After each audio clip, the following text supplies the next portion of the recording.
Welcome to the in front of me Motorola Moto G50, and I'll show you how to install iPhone keyboard on this device.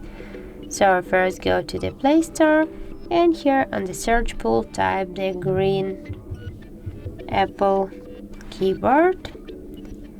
Now just tap to install the application and wait a few seconds while application installing on your device. Now just tap to open.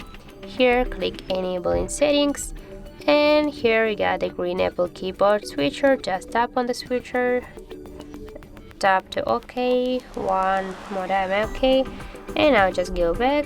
Here click to the switch input methods and switch your keyboard to the English United States keyboard, and as can you see it is finished now. And now just we'll check our keyboard.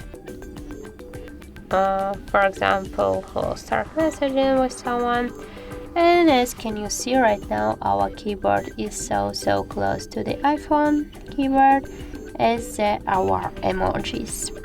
So that's how it looks. If you find this video helpful, leave like, comment and subscribe our channel.